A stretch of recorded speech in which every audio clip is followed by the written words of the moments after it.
LCM और HCF पे आधारित कुछ क्वेश्चन हैं जो आपके एग्जाम के लिए बहुत ही इंपॉर्टेंट है। जिसका पहला क्वेश्चन है कि दो लगातार सम संख्याओं का मास है यानी एचसीएफ कितना होता है। तो दो लगातार सम संख्या यानी आप सम संख्या यानी 2, 4 दोनों का जब एचसीएफ निकालिएगा तो ये इसका आंसर क्या आएगा, 2 आएगा। ये ऑप्शन सी है। नेक्स्ट क्वेश्चन है कि दो लगातार विषम संख्या का एचसीएफ कितना होता है। तो विषम संख्या कहने का मतलब कि 1 और 3 दो विषम संख्याओं के एचसीएफ जो जब दो संख्याएं जब किसी में मैच नहीं करती है उसका आंसर जो होता है सो कितना होगा, 1 होगा।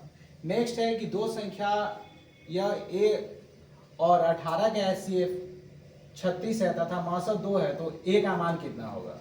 तो आप सभी बच्चे पढ़े हैं कि फर्स्ट इंटू सेकेंड संख्या इंटू एलसीएम इंटू एलसीएफ होता है, जिसमें इसने बोला है कि दो संख्या a और 18 का लॉस 36 है यानी लॉस कितना है, 36 है।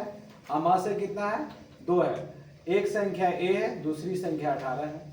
जैसे आप ये निकालेंगे, a निकालना चाहते हैं तो आप लिख सकते हैं 36 इंटू 2 बाई 18। अब इसको काटिए 2 यानी आंसर 2 इंटू 2 कितना आएगा, 4 आ गया। यानी आंसर आपका हो जाएगा 3 का सी नंबर। नेक्स्ट है कि 2, 10 और 20 के लॉस और मासा का अनुपात कितना होगा। 2, 10 और 20 का लॉस निकालते हैं तो 2 आएगा। ये 21 लिख सकते हैं।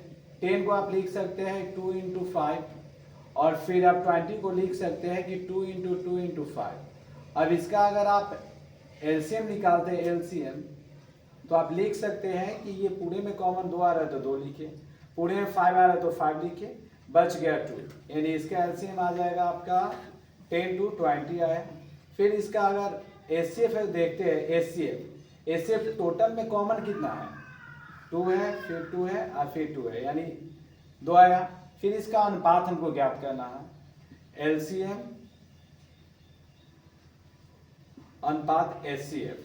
तो आप लिख सकते हैं कि 20:2 यानी करके कितना है 10:1 यानी आंसर आपके कितना हो जाएगा, बी नंबर।